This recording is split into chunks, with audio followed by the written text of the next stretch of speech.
Vierge, je suis premier président de la Cour d'appel de Bordeaux. Jacques Dallest, procureur général à la Cour d'appel de Chambéry.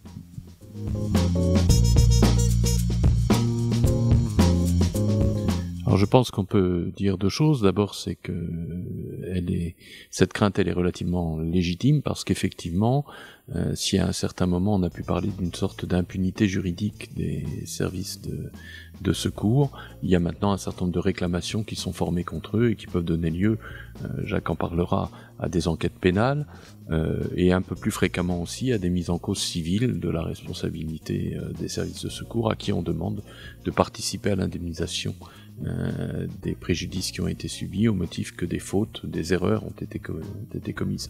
Donc c'est effectivement une crainte légitime. Ceci dit, il faut la relativiser énormément parce que par rapport au nombre des interventions de secours ou de lutte contre les incendies qui existent, il y a finalement très peu d'affaires judiciaires, très peu je crois au pénal, un petit peu plus au civil, et parmi ces affaires-là, très peu en plus aboutissent effectivement à des condamnations. Oui, et je crois qu'il ne faut pas considérer que judiciarisation veut dire pénalisation. Il y a effectivement un certain nombre d'enquêtes qui sont ouvertes pour différentes raisons, et nos concitoyens exigent des réponses à des préjudices quelquefois graves qui sont occasionnés.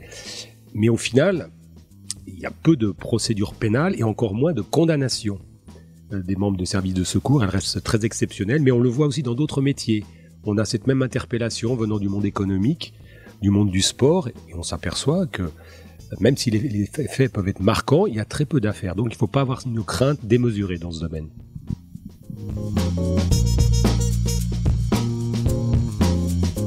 Alors, je pense que cette pratique régulière du retour d'expérience, elle a un objectif principal qui est la prévention d'accidents ou d'événements d'aggravation de préjudice. Quand un service de secours ou de lutte contre l'incendie intervient, c'est qu'il y a une situation indésirable pour quelqu'un où il y a un incendie. Donc le préjudice existe déjà au départ. Donc ce qu'on va chercher, c'est voir si l'intervention elle a été adaptée, si les moyens qui ont été déployés étaient les moyens suffisants, adaptés au secours qu'il fallait porter ou à l'incendie contre lequel il fallait lutter. Et à partir de là, on va voir si, à défaut que ces moyens aient été parfaitement adaptés, que l'organisation ait été au point, le préjudice qui existait au départ a été aggravé par ces erreurs dans l'organisation, dans le fonctionnement de l'intervention.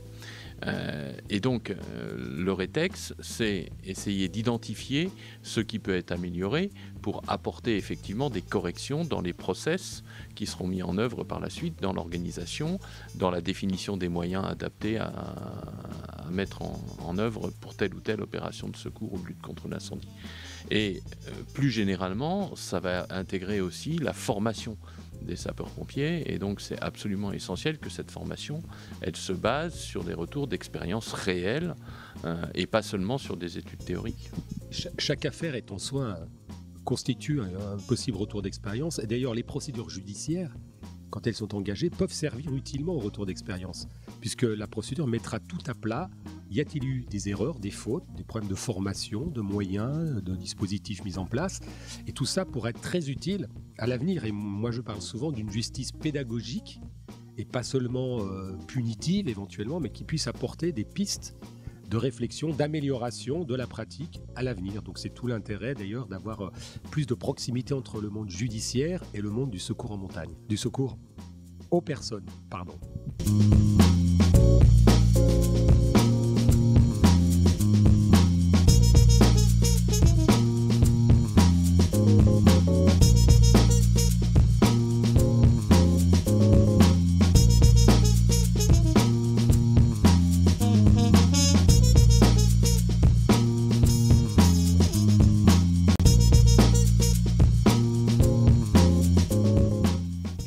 Je suis Claude Vachtel, je travaille au secrétariat général de la Défense et de la Sécurité nationale à Paris. C'est un organisme qui dépend du Premier ministre et qui est chargé d'animer l'action des ministères, de coordonner leur action sur toutes les questions de défense et de sécurité.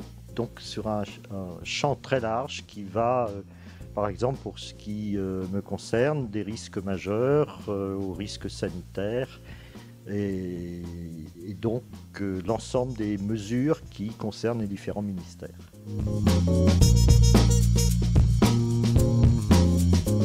Alors le retour d'expérience s'est développé réellement au cours des dernières années. C'est-à-dire qu'il y a encore une dizaine d'années, il y avait parfois l'initiative, après une catastrophe ou après une crise, il y avait des initiatives séparées de tirer les leçons. Le retour d'expérience maintenant, c'est une démarche qui devient systématique et qui devient presque obligatoire, avec en quelque sorte des codes, des grilles d'analyse qui permettent d'avancer et d'être certain qu'après une crise, on prendra les mesures qui conviennent pour corriger ce qui a pu pécher ou ce qui a été imparfait. En fait, je suis colonel de sapeurs-pompiers en retraite. J'étais rentré dans ce métier de sapeur-pompier au concours sur titre il y a maintenant plusieurs décennies. Et puis j'ai été ensuite expert pendant une dizaine d'années. Et j'ai écrit énormément d'articles. Je dis bien énormément. et des bouquins d'histoire sur les pompiers.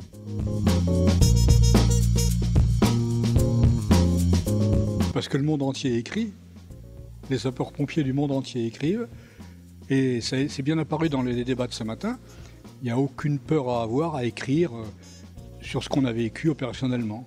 Analyser ses erreurs éventuelles, faire évoluer le système, c'est à mon avis fondamental. Et on est très en retard sur ce sujet.